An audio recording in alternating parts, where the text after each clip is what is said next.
And you lose these games, man. It's like the players, you know. He loves it. You know it too. Tough moment here. What they put into it. Long season.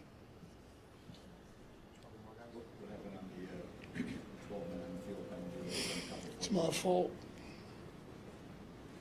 It's my fault. Wow. Going down so early, change you guys' defensive game plan. Check the mic and make sure it sound right, boys.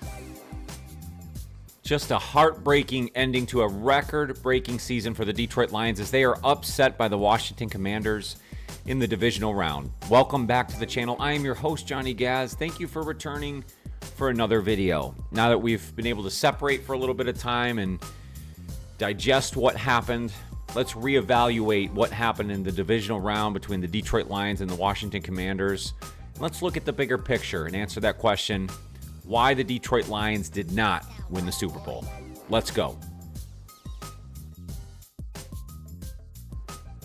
It's been rough since the Lions dropped that stunning divisional round game to the Washington Commanders, and although going into it with confidence, I think anyone knows that this Lions team had the capability of losing to anyone, and coming into that football game riding maybe the hottest quarterback in football, certainly the hottest rookie in all of football, and quarterback Jaden Daniels, they certainly proved that they are worthy opponents and were more than Detroit could handle in the divisional round. Lions end up losing that football game 45-31. And the easy thing to do here is to overreact on a small picture based on what we saw in that divisional round loss, and to look at the bigger picture as just solely what happened in this game against the Washington Commanders. So I'm going to look at this in two different ways. Yes, we're going to break down what happened in the divisional round, but we're also going to open up for the bigger picture and look at the reasons why the Detroit Lions actually did not go on to win the Super Bowl.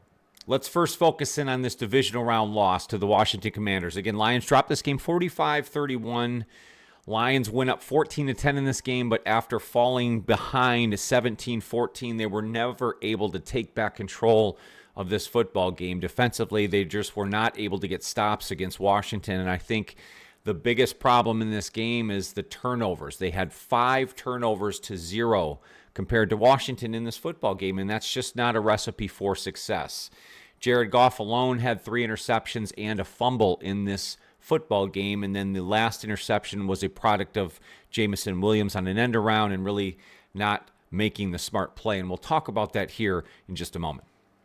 In any playoff or divisional round game, a key piece to any team is going to be the quarterback, and the truth is, rookie Jaden Daniels played better than Jared Goff in this matchup. He was clean, he was confident, he was poised. He did not look like a rookie in this Ford Field environment. He did not allow the crowd there to phase him, and in key moments in this game, he was able to make plays against the Detroit defense. He went 22 of 31 for 299 and 2 scores, did not have a turnover in this game. On the opposite end, Jared Goff was unsteady all day long. 23 of 40, 313, 1 touchdown and 3 interceptions. And on the pick 6, he was clearly rocked. Now, we can argue whether or not that was a penalty and that should have been called back after the turnover.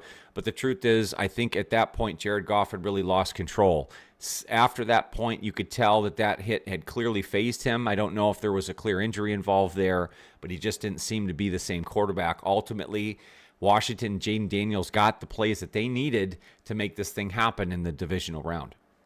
The defense for the Lions just not good enough in the playoffs here, and it is potentially one of the sole reasons why they lose this football game to Washington.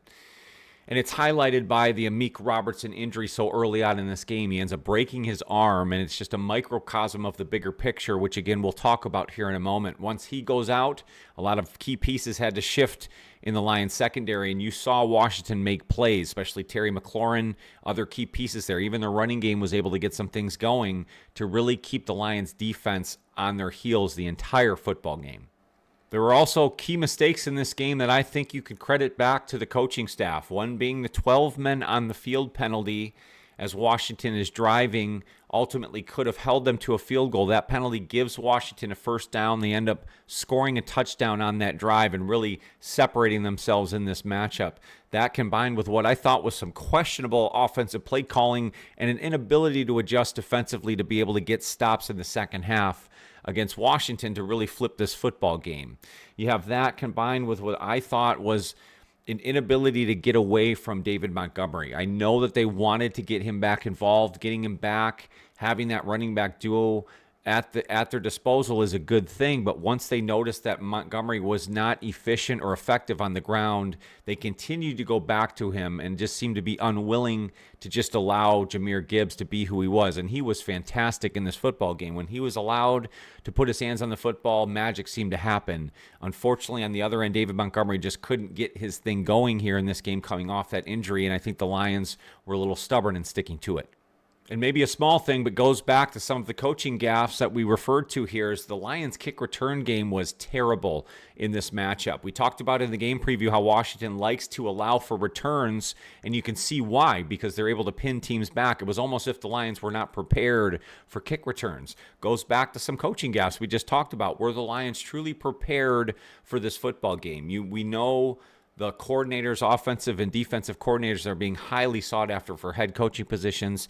Did that prevent any sort of preparation for this divisional round game? Something we may never know. But ultimately, the Lions dropped this football game 45-31, and they are left wondering, what was this season?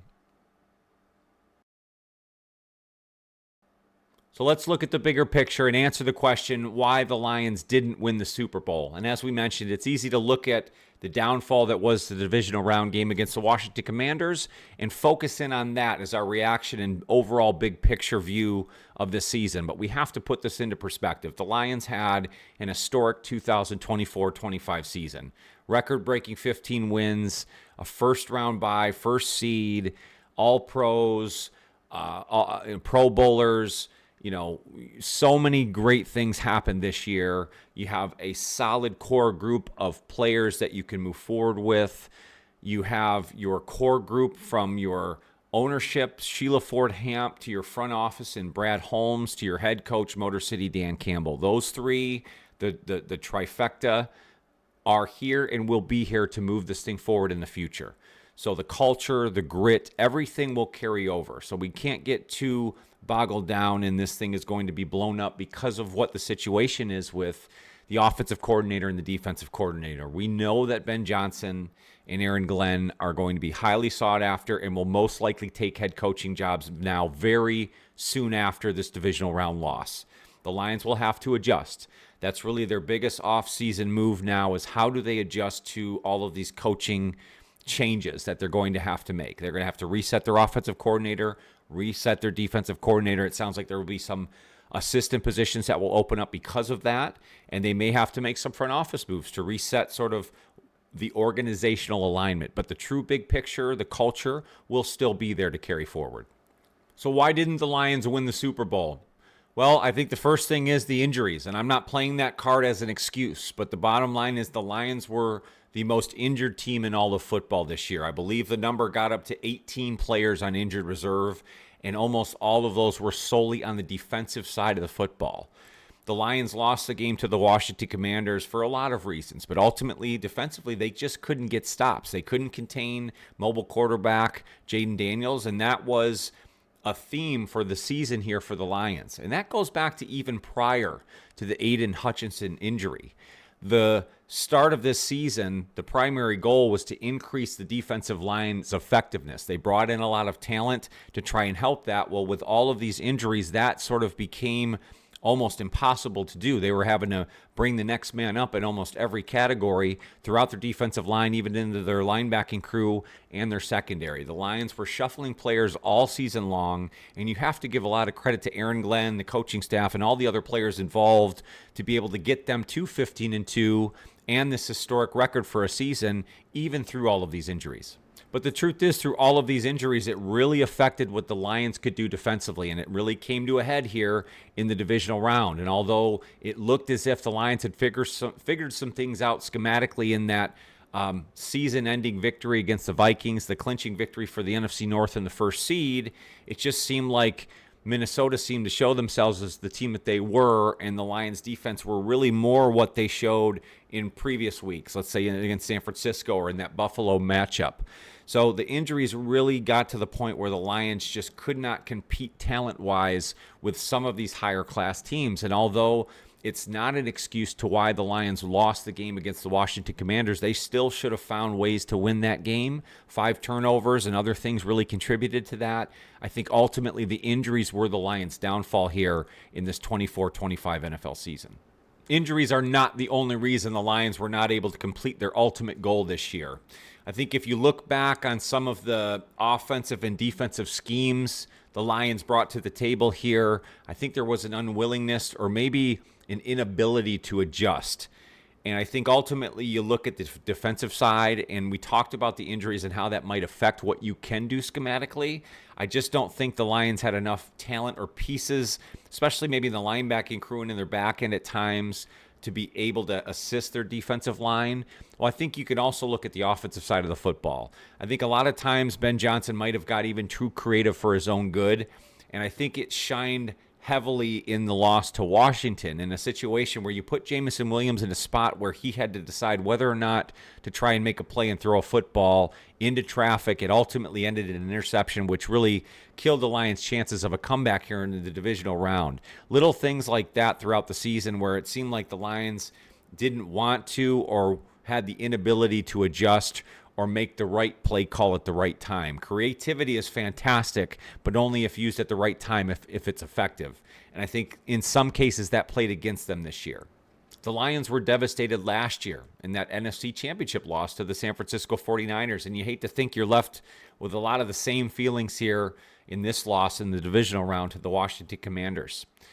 I feel like there were plays left out on the field there, plays that should have been made. I felt like there were coaching decisions that you're just kind of left scratching your head about. And it's tough to leave this year with a similar feeling as you did last year.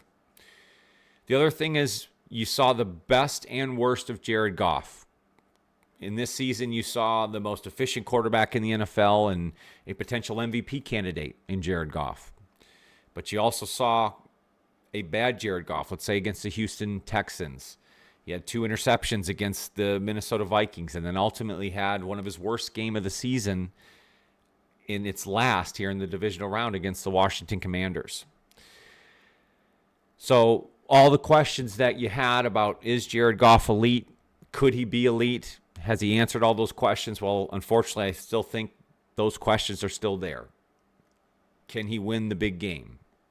Is he the quarterback that can ultimately take the Lions to and win a Super Bowl? And unfortunately, all of those questions are still out in front of us. The Lions had an amazing season, perhaps the best in my lifetime. Certainly the most fun I've had watching and covering Lions football. But they did not complete their ultimate goal. They were not able to get to and win a Super Bowl. Why? They just didn't have enough defensively. Those injuries held them down. I don't think the coaching staff put them in the best position to win and ultimately was one of the biggest reasons why they were not able to complete the job this year. They didn't get enough out of their quarterback, Jared Goff. And although you saw the best in Jared Goff, I think you saw the worst in Jared Goff at possibly the biggest time and the biggest moment of this season. The Lions have a ton of talent. They have the right people in the front office still, and they will make the right moves to put themselves in a good position next year. But it's a hard pill to swallow here in 2024 and 2025. It's been such a great season. I appreciate you guys coming along for another video. If you dig the vibe here at Johnny Gas Sports, make sure to hit that like button. It's the best free way to help out the channel. I'd love it if you consider subscribing. We're on the road to 3,000 now, thanks to you guys. And if you hit the notify bell, you won't miss any future videos. There's a membership option available. That's where I do all my live game play-by-play reactions, tier lists, a ton of other fun stuff, but there's always free content here for you all the time. Don't you worry, we're going to continue to move forward with Lions content. We're going to open up for playoff content. We'll get towards the Super Bowl, do some game previews. We'll have a lot of fun stuff coming up. We'll certainly start to prepare for the offseason as the Lions now get over this devastating loss and look forward to the offseason ahead and into next year. So again, we'll have all of the offseason videos that you've come to love here on Johnny Gas Sports. I have a lot of fun stuff planned. So certainly this loss to the Lions it hurts, but it's an opportunity to move forward in so many different ways, and certainly we will always love Lions football. So again, I appreciate all your time. Hope you guys had a fantastic season. I hope you enjoy the football ahead. There's a lot of good football coming up in the NFC and AFC championship games, the Super Bowl, so on and so forth. More than anything, take care of yourself and your mental health. That is so important. It's more important than anything. I want to make sure you guys come and see me on future videos. Thank you guys so much. Go Lions.